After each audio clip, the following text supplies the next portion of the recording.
सबको मेरा जय मसीह। प्रभु की स्तुति हो, प्रभु की महिमा हो। सुंदर अच्छे दिन के लिए, सुंदर सुबह के लिए कि एक बार फिर से प्रभु ने हम सब लोगों को आज के सुबह में, आज के दिन में जिंदा रखा, भला चंगा रखा। तो आइए हम सब लोग मिलकर प्रभु की महिमा करेंगे, उनकी बड़ाई करेंगे, उनकी स्तुति करेंगे। और आज के सुबह में एक वचन भी हम लोग देखेंगे जो लूका अध्याय 18 का 1 से लेकर के 8 पद में लिखा हुआ है। इसमें लिखा है, अधर्मी न्यायाधीश और विधवा का दृष्टांत। आज हम सब लोग इस वचन को पढ़ेंगे और जानेंगे कि इस वचन से प्रभु हमसे क्या बातें करना चाहते हैं। लेकिन इससे पहले हम प्रभु के हुजूरी में जाएंगे और उनसे विनती, उनसे प्रार्थना करेंगे। थोड़ी पल उनकी बड़ाई करेंगे, उनकी स्तुति करेंगे, आदर महिमा हम उनको देंगे। इसके बाद हम लोग वचन में जाएंगे। तो आइए हम सब लोग अपनी आँखों को बंद करेंगे। धन्यवाद, धन्यवाद, धन्यवाद, धन्यवाद। Hallelujah, hallelujah, hallelujah, hallelujah. हमसे प्रेम करने वाले पिता परमेश्वर, हम धन्यवाद करते हैं प्रभु जी आज के सुंदर दिन के लिए, सुंदर सुबह के लिए कि एक बार फिर से आपने हमें मीठी नींदों में सुलाया, सुबह की सुख की रोशनी में लाए। पिता परमेश्वर, हम धन्यवाद करते हैं। पिता परमेश्वर, आज के सुबह में अपने खाली हृदय को लेकर के आपके सन्मुख आते हैं। तमाम आशीषों को, तमाम बातों से भर करके यहाँ से उठना चाहते हैं। प्रभु हम धन्यवाद करते हैं कि आप बड़ाई के योग्य हैं, स्तुति के योग्य है, महिमा के योग्य है, जय जयकार के योग्य है। हम धन्यवाद करते हैं पिता परमेश्वर के आज के सुबह में मौका, इस समय प्रभु आपने स्पेशली अपनी महिमा के लिए दिया है। पिता परमेश्वर, हम धन्यवाद करते हैं, हर एक बातों में आपकी बड़ाई स्तुति करते हैं। आज के सुबह में पिता एक वचन को हम लोग देखने जा रहे हैं, जो वचन पिता परमेश्वर लूका अध्याय 18 के 1 से लेके 8 पद में लिखा हुआ है। पिता परमेश्वर, इस वचन को हम आपके हाथों में देते हैं ताकि इस वचन को हम पढ़ने वाले नहीं, सुनने वाले नहीं, बल्कि इस पर चलने वाले बने। पिता परमेश्वर, हम चाहते हैं कि इस वचन को पिता परमेश्वर आप अपनी आत्मा के द्वारा, ना तो बल से ना शक्ति से, बल्कि अपनी आत्मा के द्वारा पिता परमेश्वर आप हमें सिखाएं। पिता परमेश्वर, धन्यवाद करते हैं, हर एक बातों में आपकी बड़ाई स्तुति करते हुए प्रार्थना उद्धार करता यीशु नासरी आपके मीठे मधुर पवित्र और सामर्थ्य नाम में होकर मांगते हैं। सुने और ग्रहण करें, आमीन, हालेलुया। तो आइए हम सब लोग इस वचन को देखेंगे। लूका अध्याय 18 का 1 से लेके 8 पद, इसमें लिखा है, अधर्मी न्यायाधीश और विधवा का दृष्टांत। कई बार बहुत सारे भाई बहन ऐसा सोचते हैं कि हम परमेश्वर को ग्रहण चर्च में जाते हैं, प्रार्थना करते हैं, लेकिन हमारे जीवन से परेशानियां दूर नहीं हो रही हैं, समस्याएं दूर नहीं हो रही हैं। जब ऐसा होता है तो वो क्या करते हैं, प्रार्थना करना बंद कर देते हैं, छोड़ देते हैं, चर्च जाना छोड़ देते हैं। लेकिन आज हम लोग इस वचन को पढ़ेंगे, इस वचन से हम लोग सीखेंगे। देखिए, इसमें लिखा है, फिर उसने इसके विषय में एक नित्य प्रार्थना करना और हियाव न छोड़ना चाहिए उनसे यह दृष्टांत कहा। किससे? जो लोग हियाव छोड़ देते हैं, जो प्रार्थना करना छोड़ देते हैं, जो परमेश्वर से बंधे रहना छोड़ देते हैं, वो हट जाते हैं, दूर हो जाते हैं। कब दूर होते हैं? जब उनकी समस्याएं दूर नहीं होती हैं, जब उनकी परेशानियां दूर नहीं होती हैं। तो इस वचन से परमेश्वर हम सभी लोगों को सिखा रहा है। इसमें लिखा है, किसी नगर में एक न्यायी रहता था जो न परमेश्वर से डरता था और न किसी मनुष्य की परवाह करता था। उसी नगर में एक विधवा भी रहती थी जो उसके पास आकर कहा करती थी कि मेरा न्याय चुकाकर मुझे मुद्दई से बचा। कुछ समय तक तो वह न माना, परंतु अंत में मन में विचार कर कहा, यद्यपि मैं न परमेश्वर से डरता और न मनुष्यों की कुछ परवाह करता हूँ, तो भी यह विधवा मुझे सताती रहती है, इसलिए मैं उसका न्याय चुकाऊंगा। कहीं ऐसा ना हो कि घड़ी घड़ी आकर अंत को मेरी नाक में दम कर दे।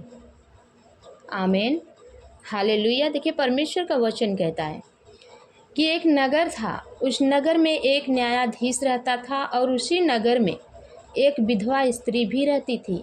और वो न्यायाधीश कैसा था? वो ना परमेश्वर से डरता था, ना मनुष्यों की परवाह करता था। वो न्यायाधीश था, वो अधर्मी न्यायाधीश था, न तो मनुष्यों से डरता था और न परमेश्वर से डरता था। और उसी नगर में जो विधवा स्त्री रहती थी, उसके घर जा कर के अपने न्याय के लिए हमेशा भीख मांगती थी कि मेरा न्याय चुकाकर मुझे मुद्दई से बचा ले।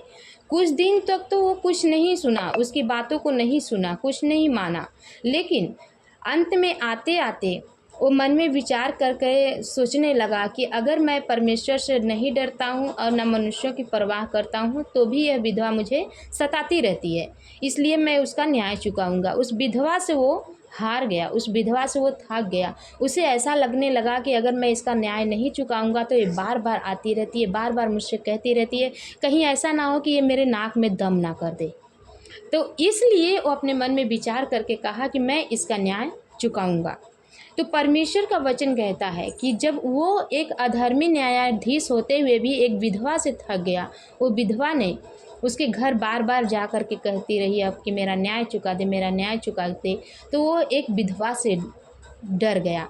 तो क्या हमारा परमेश्वर जो हमसे प्रेम करता है, जो हमारे लिए अपने लहू खून को बहाया है ना, हमारे लिए क्रूस पे चढ़ गया, क्या वो हमारा परमेश्वर नहीं सुनेगा? हमारा परमेश्वर और जल्दी सुनेगा। जब हम परमेश्वर से गुहार करेंगे, परमेश्वर से दुहाई देंगे, तो परमेश्वर हमारा सुनेगा। देखिए परमेश्वर का वचन कहता है, प्रभु ने कहा सुनो यह अधर्मी न्याय क्या कहता है, इसलिए क्या परमेश्वर अपने चुने हुओं को न्याय नहीं चुकाएगा जो रात दिन उसकी दुहाई देते रहते हैं? क्या वह उनके विषय में देर करेगा? मैं तुमसे कहता हूँ कि तुरंत उसका न्याय चुकाएगा। तो भी मनुष्य का पुत्र जब आएगा तो क्या वह पृथ्वी पर विश्वास पाएगा? देखिए परमेश्वर हमारा एक न्यायी परमेश्वर है। स्वर्ग और पृथ्वी और अधलोक में कोई भी ऐसा नाम नहीं है हमारा उद्धार कर सके। एक परमेश्वर का नाम, एक प्रभु यीशु मसीह का नाम एक ऐसा नाम है जो हमें उद्धार दे सकता है। तो हमें हियाव नहीं छोड़ना है, बड़े हियाव के साथ परमेश्वर से प्रार्थना करना है। ऐसा नहीं कि हम एक बार दो बार जब प्रार्थना करते हैं हम उन समस्याओं से दूर नहीं होते हैं, उन परेशानियों से दूर नहीं होते हैं तो हम हियाव को छोड़ देते हैं, परमेश्वर से अपने बंधे हुए धागों को तोड़ देते हैं, परमेश्वर से रिश्ता तोड़ देते हैं। हम घर में बैठ जाते हैं, हम चर्च नहीं जाते, हम प्रार्थना नहीं करते हैं। क्यों? क्योंकि हम अपने अंदर अविश्वास लाते हैं। परमेश्वर का वचन कहता है कि तुम विश्वास से बड़े बड़े काम करो।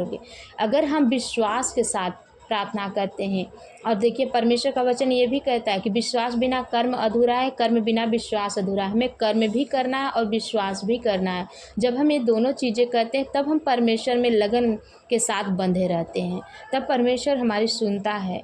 और ऐसा नहीं है कि जब हमारे जीवन से परेशानियां दूर नहीं होती हैं तो हम क्या करते हैं, परमेश्वर से प्रार्थना करना बंद कर देते हैं। नहीं, ऐसा हमें नहीं करना है। हमें हियाव के साथ, हमें बड़ी दीनता के साथ, बड़ी नम्रता के साथ धीरज धरना है।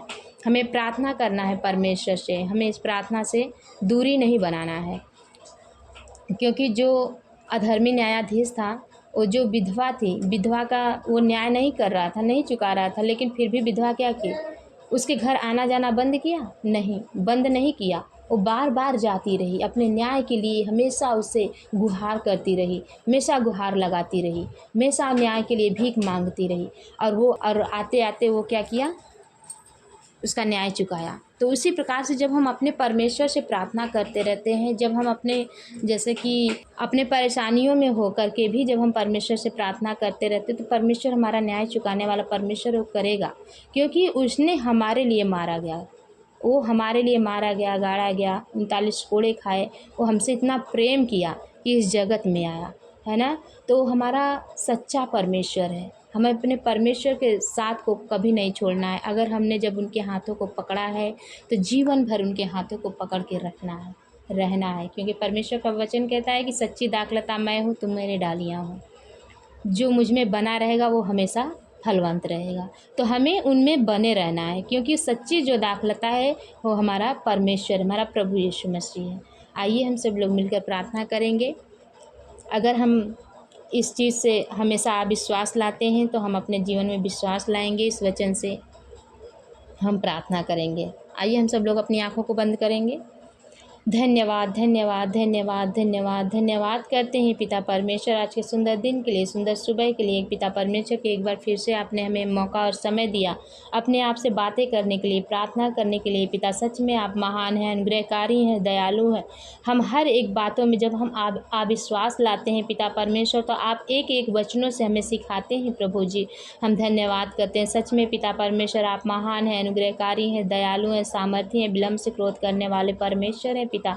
आप असंभव को संभव करने वाले परमेश्वर, हवा के रूप को बदलने वाले परमेश्वर, आप आदि हैं, अंत हैं, अल्फा ओमेगा हैं पिता परमेश्वर। हम धन्यवाद करते हैं पिता परमेश्वर कि ना तो बल से ना शक्ति से वरन अपनी आत्मा के द्वारा आपने हमें सिखाया प्रभु जी।